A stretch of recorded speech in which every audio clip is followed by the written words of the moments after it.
कराची में शहरी की शॉर्ट टर्म किडनैपिंग और डिजिटल करेंसी लूटने के केस में तहकीकात जारी हैं।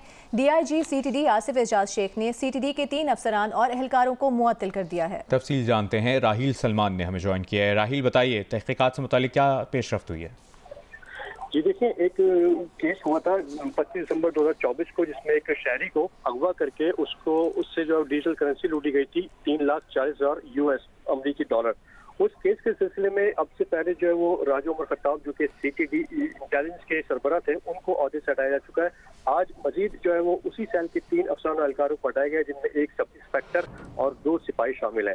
इन सिपाहियों में से एक सिपाही मोहम्मद उमर पहले पुलिस के पास हिरासत में है, उसको गिरफ्तार किया जा चुका है, जबकि इस वक्त रिमांड पर जो है वो पुलिस के पास मौजूद है। जबकि दूसरा कांस्टेबल अली रजा वो इस वक्त मफरूर है, उसकी तलाश में जो है वो कई मकाम पर छापे मारे गए, लेकिन अभी तक वो पुलिस को नहीं मिल सका। जबकि सब इंस्पेक्टर राजा बशीर इस वक्त भी यहीं पर सीटीडी में मौजूद है और उनको भी इस वक्त सस्पेंड किया गया है। जो इंक्वायरी कमेटी तश्कील दी गई थी, उसकी रिपोर्ट सामने आई है, क्या उसके अहम निकात हैं?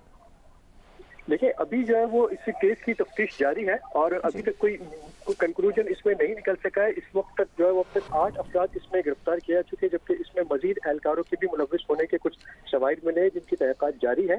कुछ सीसीटीवी फुटेजेस भी पुलिस को मिली थी, जिसकी मदद से उस मोबाइल की शनाख्त की गई, क्योंकि मोबाइल जब उस शहरी को अगवा करने पहुंचे थे, इस मोबाइल में वो बगैर नंबर प्लेट की थी और उसी के बाद फिर मुख्तलिफ सीसीटीवी फुटेजेस निकाली गई। तो उसके बाद शनाख्त हुई कि सीटीडी इंटेलिजेंस सेल के ये लोग थे, जिन्हें फिर बाद में गिरफ्तार भी किया गया।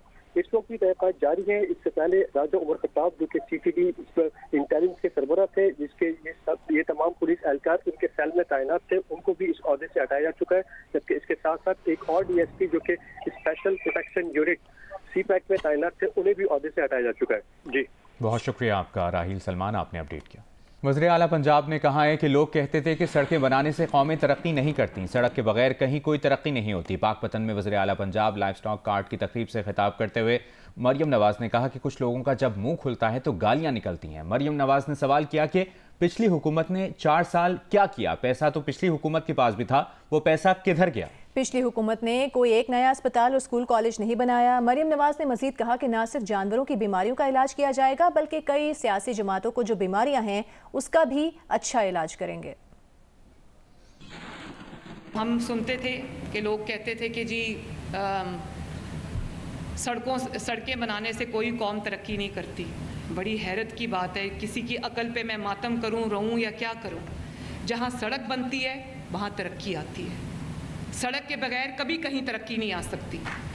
जो मैंने फुट एंड माउथ डिजीज़ की बात की, ये सिर्फ जानवरों को नहीं होती, ये इंसानों को भी होती है। जहाँ उनका कदम उठता है तो मुल्क के ख़िलाफ़ उठता है, और जब माउथ डिजीज़ क्या है, जब मुंह खुलता है तो गाली गलोच और बदतमीज़ी और बदतहज़ीबी होती है। मैं सिर्फ एक सवाल आपके साथ छोड़ के जा रही हूँ, और वो सवाल ये है कि पिछली हुकूमत ने 4 साल क्या किया?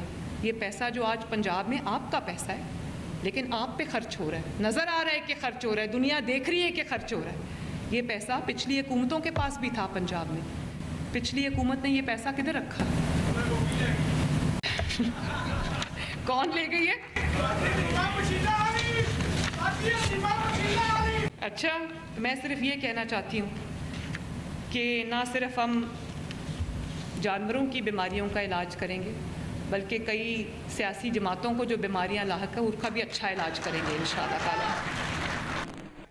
वज़ीर आला पंजाब मरियम नवाज ने पहले लाइफ स्टॉक कार्ड की बाकायदा लॉन्चिंग कर दी। मरियम नवाज ने पाकपतन में किसानों को chief minister life stock cards तकसीम किए। लाइफ स्टॉक कार्ड के जरिए किसानों को 4 माह के लिए बगैर सूद कर्जे दिए जाएंगे। लाइफ स्टॉक कार्ड के जरिए किसानों को फी मवेशी 27,000 बिला सूद कर्ज मिलेगा। Chief minister life stock card के लिए 4 अरब 40 करोड़ रुपए मुख्तस किए गए हैं। 2 साल में लाइफ स्टॉक कार्ड के तहत 11 अरब रुपए 15,000 किसानों को फराहम किए जाएंगे। लाइफ स्टॉक कार्ड की रजिस्ट्रेशन के लिए ऑनलाइन पोर्टल पर 1,17,000 किसानों ने अप्लाई किया, 13,000 अहल करार पाए। लाइफ स्टॉक कार्ड के लिए 91,907 जानवरों की रजिस्ट्रेशन मुकम्मल कर ली गई है। वज़ीर आला खैबर पख्तूनख्वा अली अमीन गंडापुर ने नैब को आड़े हाथों ले लिया। पेशावर में तकरीब से खिताब करते हुए अली अमीन गंडापुर का कहना था कि शर्मनाक है कि नैब हर साल रिपोर्ट जारी करता है कि इस साल इतनी करप्शन हुई। अगर करप्शन हो रही है तो नैब क्या कर रहा है कि ऐसे सिर्फ ब्लैकमेलिंग के लिए रखा गया है? वज़ीर आला का कहना था कि खैबर पख्तूनख्वा पहला सूबा है जहाँ 30 अरब रुपए कर्जा उतारने के लिए मुख्तस किए गए हैं। अली अमीन गंडापुर ने कहा कि इस साल पेशावर यूनिवर्सिटी के लिए 50 करोड़ रुपए देना उनका काम है। अगर पैसे ना मिलें तो उनके खिलाफ करके एहतजाज करें। गलत काम नहीं कर रहा तो मैं क्यों डर रहा हूँ? और मुझे अपने इदारे डरा क्यों रहे हैं? शर्मिंदगी की बात है कि हर साल नैब की रिपोर्ट आती है कि पाकिस्तान में 600 अरब 700 अरब 800 अरब का पाकिस्तान में जो है करप्शन हुई है। वो तुम क्या कर रहे हो? वो तुम अरबों रुपए क्यों ले रहे हो? वो तुम्हें क्यों बिठाया हुआ है हमने? ब्लैकमेलिंग करने के लिए? खौफ के भूत तोड़ने हैं, आउट ऑफ द बॉक्स फैसले करने हैं।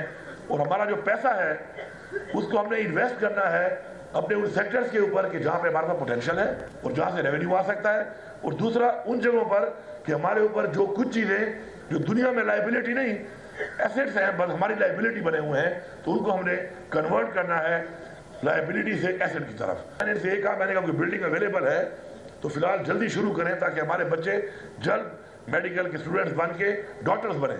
इस एक साल में 50 करोड़ रुपए देना मेरा काम है। अगर मैं ना दूं तो हु करके या कुछ भी करके फिर मेरे खिलाफ एहतजाज करिएगा। वज़ीर इत्तलात अतातार कहते हैं कि वज़ीर आला खैबर पख्तूनख्वा अली अमीन गंडापुर ने दुरुस्त एहतजाज का तरीका अपना ही लिया है। मुहज़्ज़ब मुआशरों में एहतजाज पुरअमन ही होता है, जिंदगी मफलूज नहीं होती। वज़ीर आला खैबर पख्तूनख्वा का 10 माह में पहली मरतबा एहतजाज का दुरुस्त अंदाज अपनाना काबिल तहसीन है।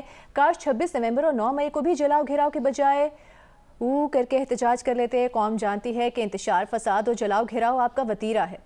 फितनाल खवारिज की दहशत गर्दों ने लकी मरवत के इलाके कबल खेल में 17 सिविलियन वर्कर्स को भत्ताखोरी के लिए अगवा कर लिया। जराए का कहना है कि इन सिविलियन वर्कर्स को कबल खेल लकी मरवत के इलाके से अगवा किया गया है। अगवा किए गए सिविलियन वर्कर्स निहत्ते थे। फितनाल खवारिज ने सिविलियन वर्कर्स को अगवा करने के बाद वहां के मुकामी ठेकेदार की गाड़ी को भी आग लगा दी। जराए का कहना है कि सिक्योरिटी फोर्सेज और कानून नाफिज करने वाले इदारों ने अब तक 8 मुकवी वर्कर्स को बाहिफाजत बाजियाब करवा लिया है। बाकी वर्कर्स को भी बाजियाब करवा लिया जाएगा। इस सिलसिले में ऑपरेशन जारी है। सिक्योरिटी जराए का कहना है कि फितनाल खवारिज की इन पाकिस्तान और अवाम दुश्मन बेईमाना कार्रवाइयों का दीन और इस्लामी इक़दार से कोई ताल्लुक नहीं। इस बेईमाना इकदाम करने वाले अनासर को कैफरी किरदार तक पहुंचाया जाएगा। किला सैफुल्लाह के इलाके गवाल इस्माइल जई से 2 अफराद को अगवा कर लिया गया। असिस्टेंट कमिश्नर का कहना है कि अगवाकारों ने एक मुखवी को फायरिंग करके कत्ल कर दिया। मकामी अफराद, लेवीज और अगवाकारों के दरमियान फायरिंग का तबादला हुआ। फायरिंग के तबादले में 2 अगवाकार हलाक हो गए। एक मुखवी को बाजियाब करवा लिया गया। असिस्टेंट कमिश्नर का कहना है कि तीसरे अगवाकार ने खुद को धमाके से उड़ा दिया। चौथा फरार हो गया। गुजरावाला में इंसदाद दहशतगर्दी अदालत में बानी पीटीआई पर वजीराबाद में हमले के मुकदमे की समाअत हुई। बानी पीटीआई का वीडियो लिंक पर बयान रिकॉर्ड नहीं किया जा सका। तफसील जानते हैं राना अंसर से। जी राना अंसर, बताइए। उसकी आज एडीसी अदालत में समाअत हुई। बानी पीटीआई को अदालत में आज वीडियो लिंक पर पेश करने का हुक्म दिया था, लेकिन वो पेश नहीं हो सके। इसी तरह इसी केस में 2 दूसरे गवाहान डॉक्टर यास्मीन राशिद और उमर सरफराज चीमा को भी अदालत ने हुक्म दे रखा था कि कोर्ट लखपत जेल से उन्हें भी अदालत में पेश किया जाए। आज जब समाअत हुई तो मर्जी मुल्ज़म नवीद को अदालत में लाया गया तो एडवोकेट बुरहान मलक बानी पीटीआई की तरफ से अदालत में पेश हुए। उन्होंने कहा कि बानी पीटीआई की हैसियत इस मुकदमा में मुद्दई की है और वो उनसे पहले मुलाकात करना चाहते हैं। कानूनी मुशावरत के बाद ही बानी पीटीआई वीडियो लिंक पर अदालत में अपना बयान रिकॉर्ड करवाएंगे। और साथ ही उन्होंने कहा कि डॉक्टर यास्मीन राशिद जो है वो जाती हैसियत में अदालत आना चाहती हैं। उन्होंने इस्तदा की कि वीडियो लिंक के जरिए अदालत उन्हें यहाँ तलब करे। अदालत में दोनों तरफ से बातचीत की और इसी तरह से जो गवाहान थे जिनके वारंट गिरफ्तारी जारी किए गए थे और इश्तिहारी करार देने का अमल शुरू किया गया था, उनको भी वकील ने इस्तदा की कि उस अमल को आइंदा पेशी तक रोका जाए। तो अदालत ने 10 गवाहान के बयान रिकॉर्ड किए, उन पर वकला की तरफ से जीरा भी मुकम्मल कर दी गई। आज की समाअत का अहवाल बता रहे थे। शुक्रिया आपका राना अंसर।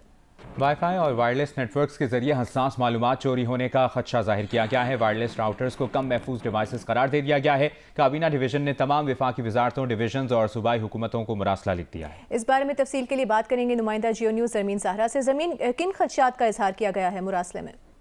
देखिए, मुरासले में कहा गया है कि वाईफाई नेटवर्क्स को सिक्योरिटी खतरात लाहक हो गए हैं। वाईफाई के जरिए हसास और खुफिया मालूमात को तहफ़्फ़ुज़ देने के लिए ये मुरासला जारी किया गया है। मुरासले में कहा गया है कि वाईफाई के जरिए नेटवर्क ट्रैफिक में बासानी मदाखलत हो सकती है।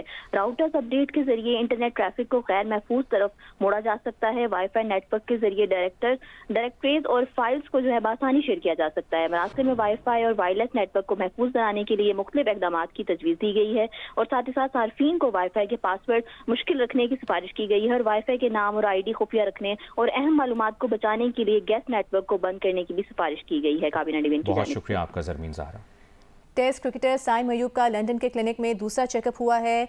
डॉक्टर ने साइम अयूब का मुआयना किया। असिस्टेंट कोच अजहर महमूद का कहना है कि साइम अयूब के इलाज में मुस्बत पेशरफ्त हो रही है। रिपोर्ट जल्द सामने आ जाएगी। साइम अयूब का गुज़श्ता रोज़ भी लंदन की एक क्लिनिक में मुआयना किया गया था। साइम अयूब का कहना था कि वो अभी बेहतर महसूस कर रहे हैं।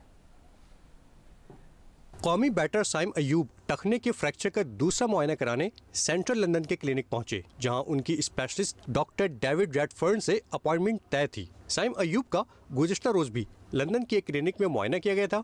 उनके हमरा मौजूद पाकिस्तान टीम के असिस्टेंट कोच अजहर महमूद का कहना है साइम अयूब के इलाज में मुस्बत पेशरफ्त हो रही है, जल्द उनकी रिपोर्ट सामने आ जाएगी। परेशानी वाली बात तो नहीं है?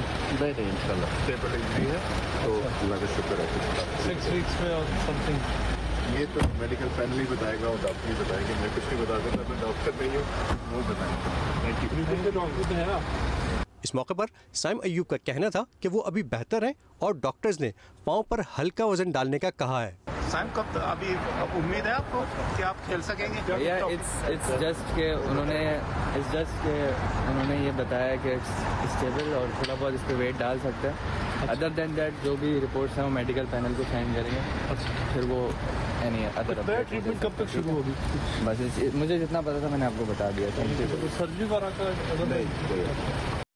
चैंपियंस ट्रॉफी की तैयारियों के लिए आईसीसी वफूद ने नेशनल स्टेडियम का दौरा किया है। आईसीसी वफ्द पहले मरहले में चैंपियंस ट्रॉफी की तैयारियों का जायजा लेने नेशनल बैंक स्टेडियम पहुंचा। 6 रुकनी वफ्द में इवेंट मैनेजमेंट, ब्रॉडकास्टर्स और लॉजिस्टिक और कमर्शियल इदारों के नुमाइंदे शामिल थे। पीसीबी के डायरेक्टर इंटरनेशनल उस्मान वाहला ने वफ्द को ब्रीफिंग दी। आईसीसी नुमाइंदगान ने नई बनने वाली बिल्डिंग का तफसीली जायजा लिया और तरक्याती कामों को भी देखा। वफ्द ने स्टेडियम की मुकम्मल रिपोर्ट तैयार कर ली है। कराची के बाद लाहौर और रावलपिंडी के स्टेडियम्स का भी दौरा किया जाएगा।